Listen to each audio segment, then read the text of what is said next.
everybody, a warm welcome to Wisdom from North, the place where we're diving into the deeper meaning of life and asking the big questions. My name is Jannecke, and this week I'm in Sweden and searching for wisdom here. And today I'm visiting Jeanette Mantel. She is a shaman and she has been studying with the recognized spiritual teacher and mystic Alberto Villoldo from the Four Winds Society. And since 2012 she has been working with Amazed Education, where she is sharing shamanic wisdom, and that is what we're going to explore and talk about today. Hello Jeanette, thank you for inviting me to your beautiful home. Hello, thank you for coming. So great to be here and to share this shamanic tradition that I work with. Yes, I mean, you have an interesting story, and I really want to delve into that because you worked with something completely different. Yes. You had many people that you were working with, like around 50 people or something like that. You were a consultant? Yeah, I was working in the recruitment business. Right. Yes. And then you felt something was missing in your life and you started to explore. Can you tell us a little bit about your journey, how you went into this shamanic tradition? So I had this great career going with where I was really, growing myself in the material world, in the outside world, like having this great job that I liked very much. I was learning a lot. I was having a lot of fun in my job. But alongside with that, I was also exploring my spiritual side. I went to yoga classes, meditation classes, and that part of me became really interesting. Like I wanted to learn more about that, to find that place in me that was dreaming, that was creating, that was connected with something greater in life. So, but with the work that I had, there was very little time for that. Like my work was, craving a lot of time, and it came to a point when I was in a weekend workshop. We were creating our dreams through taking images out of a magazine. A vision board. Yes, a vision board. So just the teacher or the lady who held that, she just said, okay ladies, just take some magazines, no thinking, just go with the flow of what you find and allow the images to speak to you. So out of nothing, out of having no expectation, nothing, I started to wrap out those images and small pieces of text. And when I was creating this vision board, I had the Temple of Machu Picchu in the center of my vision board. Okay, you found that in a magazine? I found it in a magazine. And as soon as I saw the image of Machu Picchu, I just felt something in my heart like, wow, I really need to go there. There's something for me there. My soul was just, woo, reaching out like that. Wow. And today I know that this is the part of a destiny journey, you can say, when the soul suddenly starts to just pop out like a big yes, like, yes, this is the place where I'm going. There's something for me there to experience, explore. And of course I knew it was a spiritual journey I was embarking upon. So I'd love to speak about more the shamanic wisdom, what you actually was taught and learned. And there's a great prophecy, I know, about the eagle and the condor.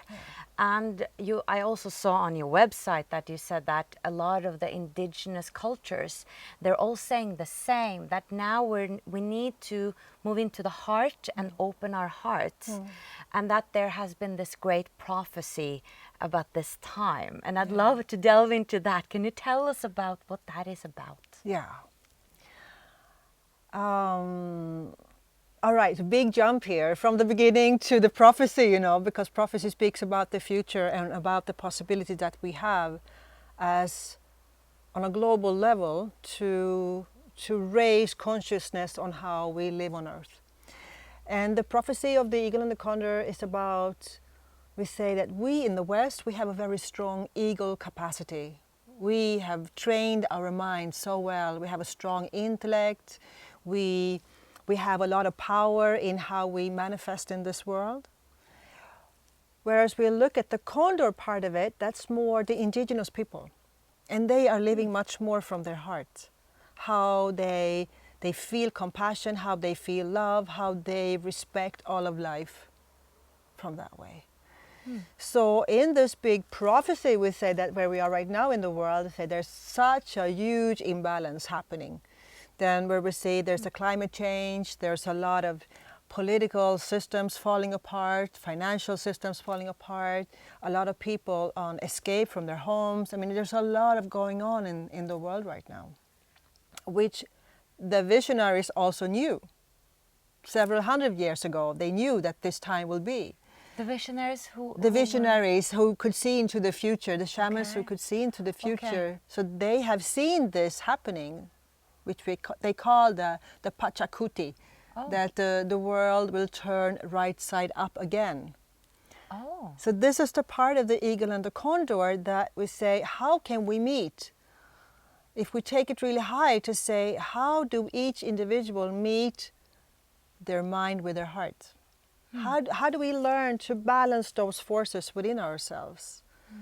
Because for us in the West, we are so focused in our mind, in our intellect, in our structure, in our strategies, in how to make things happen, which have caused a lot of imbalances in this world because the heart had no voice, no space.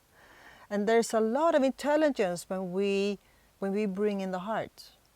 It's like we can start to feel more clearly where we're going. Where we call in the heart in relationship to the mind, we start to pay attention to whatever actions I take in the world, what is the consequences of that? North American shamanism, they talk about 7 generations. Oh. Like every action that we take has a consequence 7 generations further. Wow, that's a lot. Yeah.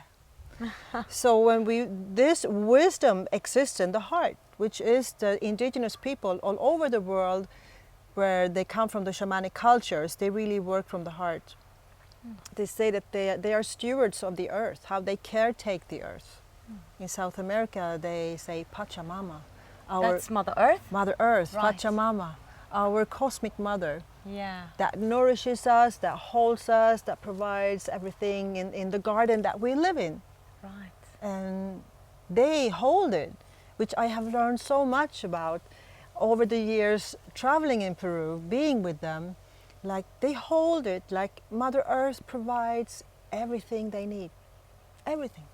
So how was that like for you, coming over there, all of a sudden learning about this prophecy, as a Western woman, perhaps being in the mind, like how was this shift for you? Was it difficult? Yes, because the natural impulse, the longing was here, because this was part of my spiritual journey, and all people's spiritual journey is to awaken the heart.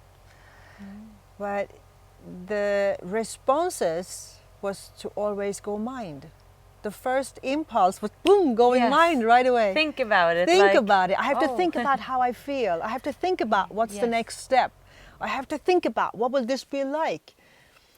And that was the big error that I had to, practice the opposite, like practice bringing in my heart first, which was really challenging in the beginning.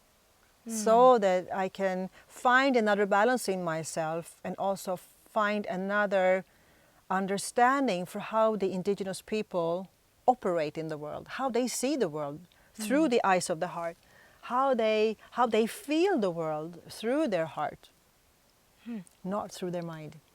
So did you actually start to feel the difference in a while? Because I've been hearing people speak about this, coming into your heart, feeling more. I've heard people are saying that I'm very in my mind, like intuitive people. Yeah. And I guess I haven't really felt what it's like to be really grounded and being in my heart. So I'm curious about if you can tell us like the difference between those kind of 2 different states. Yeah. It is, you see, when we are in our mind, we are thinking. Thinking about life, thinking about the next step, thinking about how we're doing, thinking about what we want. It's a lot of ego structures in that and a lot of control structures in that. And of course, that's how we are trained, and that's also a part of where we have a belief structure that we actually can control life in a way for what's going to happen, to choose my way from the intellect, which is like the safe way. To open up the heart, which is so beautiful in the shamanic tradition, because shamanism is coming from the earth and up. Mm-hmm. This is the spiritual tradition that really goes by the grounding first. We have to find our roots back in the physical world, then our relationship with our spiritual relationship with Mother Earth, not just to see this planet as something that we can take from, something that just provides everything we want and need and do, and then we leave anyway when we die. You know? So this is, we say Pachamama, this cosmic mother, she is really the great provider that holds each one of us in her embrace, that provides and nourishes us with everything that we need for our lives. So to open up the heart, it is to work our grounding principles. For me, it was like going out, being more and more in nature.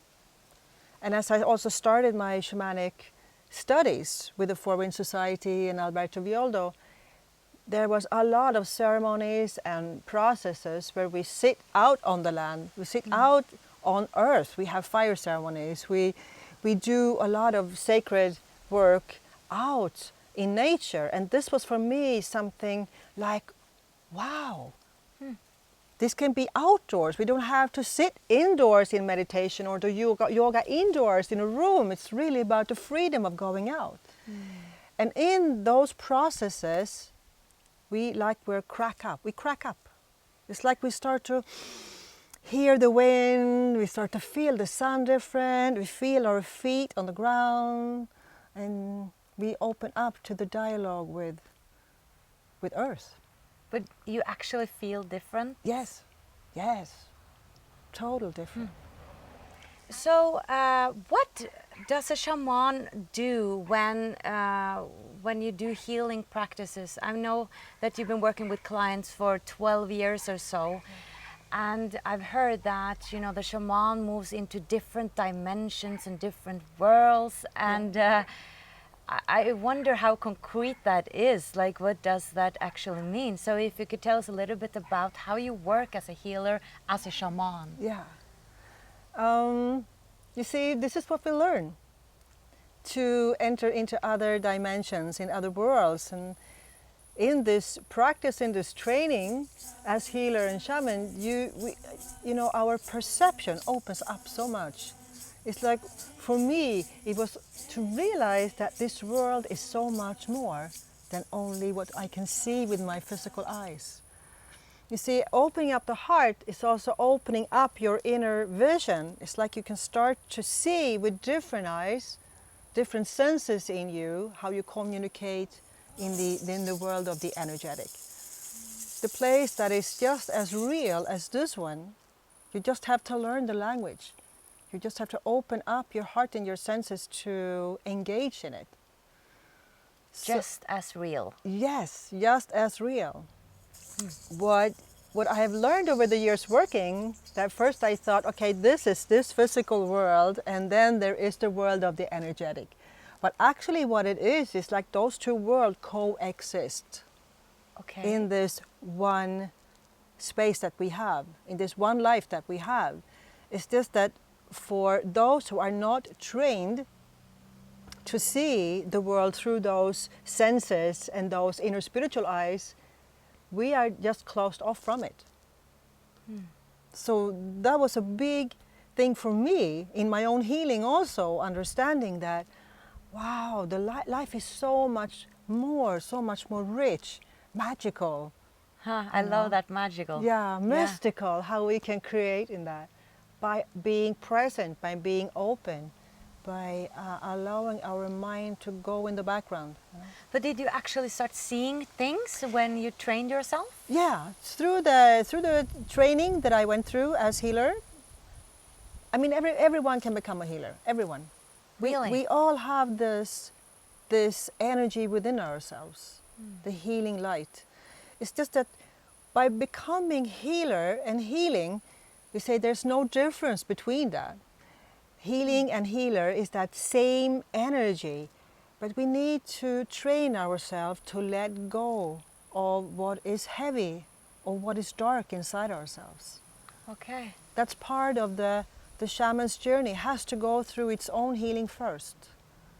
Right. Otherwise, I am trying to heal myself through my clients. Right. That So the makes more sense. light, the more we heal our past story, the more we heal our judgments or limiting beliefs, or how we dream and see our beautiful world, the more light we start to hold in ourselves. And the more light I hold, the more healing power flows through me. So in going through becoming healer, it is to stay in this dialogue with the magical world, in the mystical world, but not allowing, shamanism is so beautiful in this because it's not about anything outside of yourself really. We are in dialogue with the sun, with the moon, with the stars, with the earth, with the mountains, with spirit. So there's not like I am just a vessel where things go through. It's really I am part of it all. And depending on what kind of healing we work with, is it physical, emotional, spiritual healing? There are so many different tools and ways that we learn how to navigate in the world of the energetic. The more you practice, the more you start to open up. The more you see, the more you understand of how energy manifests itself. Like you, like dolphin, like tree, like me, like mountains. Fascinating. What about the medicine wheel? Because that's something I've come across many times, that term, the medicine wheel, and I'm not quite sure what it is. But I know it's important. Yes. It's a great map. Okay. You see, that's how I started. I signed in for the medicine wheel, which is you travel through the 4 directions of the medicine wheel. And it's like a map of consciousness that you go through, working yourself through the different archetypical energies in it. In the Inca tradition of the medicine wheel, we start in the south direction. That's where we start to shed our old stories. How we start like the serpent sheds its skin, how we start to crawl out of that old identification of who I think I am, the story, how I grew up, which parents I had, which education I had, however that story have wrapped itself around me. So letting that old story go. You let it go completely, like You let it Jannecke go. was a child star, blah, blah, Yeah, blah. not through talking and Okay. not through intellect and not through mind. This is the beauty, Jannecke.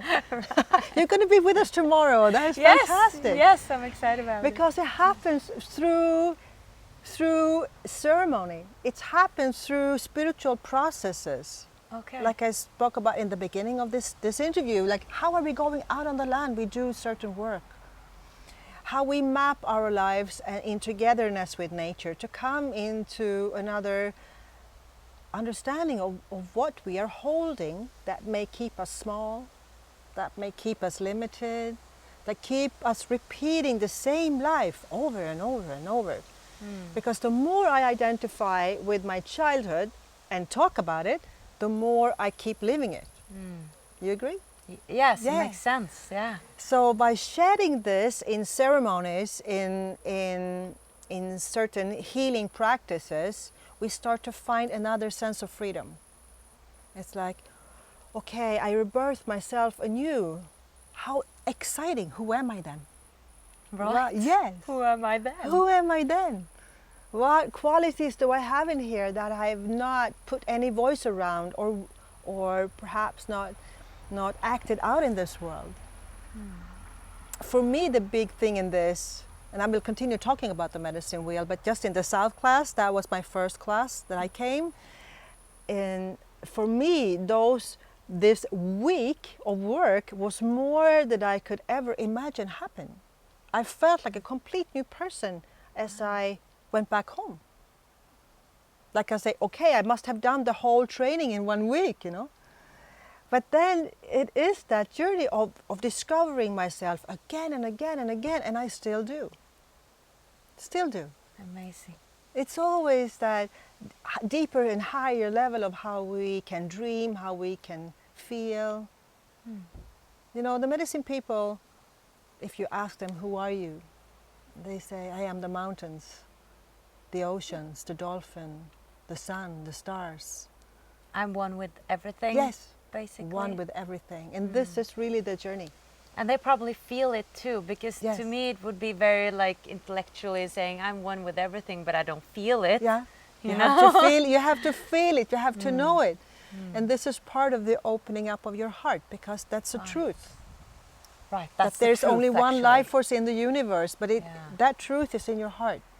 Right.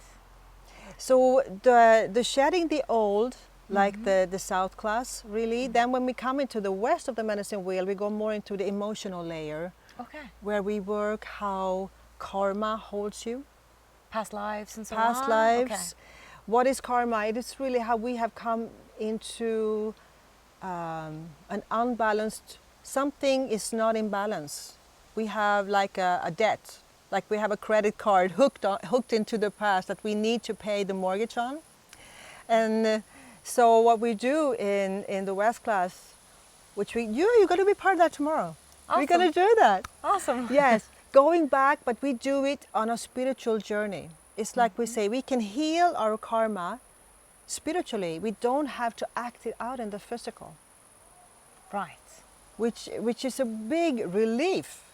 You know, how we can make those sacred processes within ourselves. Okay. And then we also work the ancestors, how ancestors live within us, their voices, their patterns, their belief structures, their good advice for us, and how they sometimes live through our physical body as well.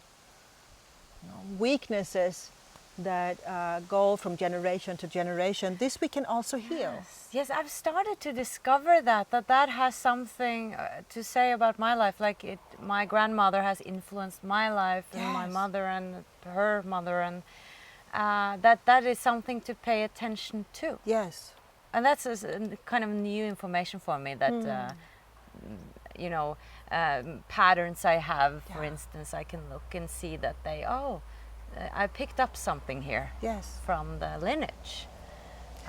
So this, exactly, because if whatever you have picked up or heard since you were little, it becomes part of who you think you are.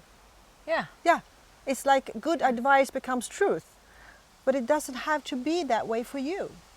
So in those processes what we are doing in the medicine wheel of the West, it is to look at what do I want to keep from my ancestor that I feel is precious, that I feel is of value for my life.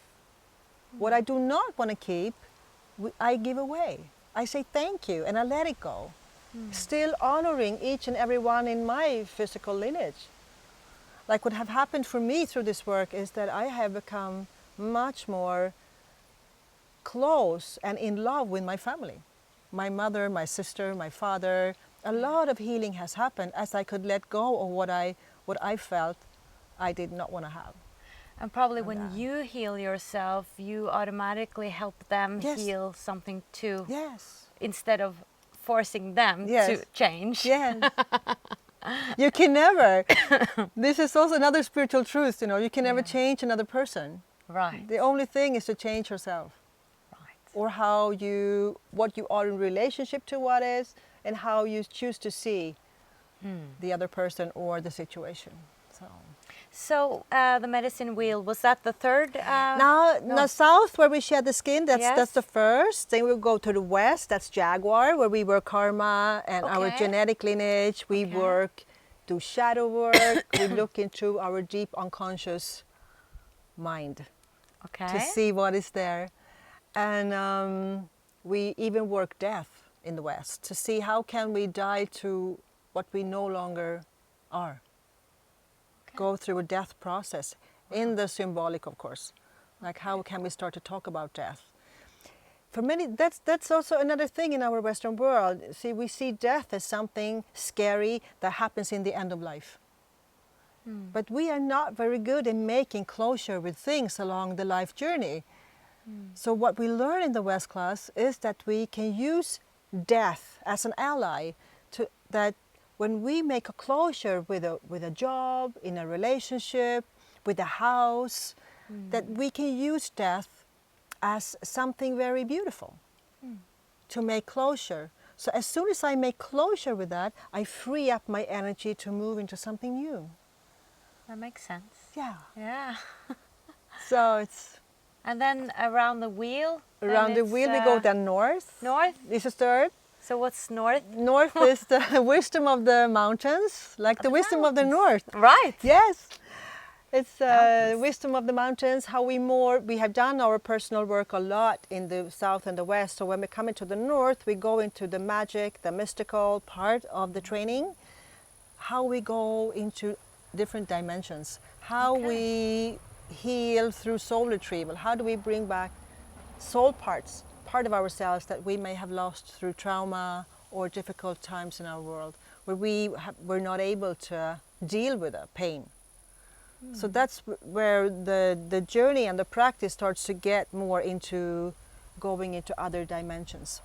Inner child work. like Yeah, you we said. can go, in the north of the medicine wheel, you learn to go backward through time to heal, but you also work how you go forward in time, how you work destiny, how you work the unknown. That is so exciting. Yeah. Heal your future self Yes, in a way. yes. Okay, to make the And then circle the complete. east, complete to come to the east, where we go into the archetype of the Condor eagle. You see, the prophecy of the eagle and the condor is the birth of a new world. Okay. So the east is about the visionary. East is about how do we start to dream our world into being from the eyes of our hearts. How can we lift our consciousness so high that we fly wing with the great spirit in the sky? How do we circle the skies like the eagle in our dreaming process? We start to see into being. Beautiful. Yes. Thank you so much. I love this wisdom and knowledge. It's really beautiful. I mean, this tradition is just so beautiful. Yeah. I feel so grounded right now, sitting here in And nature. the sun came out. Yes, and all kinds of elements coming. We had rain and sun and butterflies and Yes. beautiful and perfect. Thank you so much and all the best with your work. Thank you and welcome tomorrow. And thank you Yes. for inviting me for this conversation. Oh, it was my pleasure. Yeah. And thank you so much for watching, guys. Much light from Sweden. Bye-bye.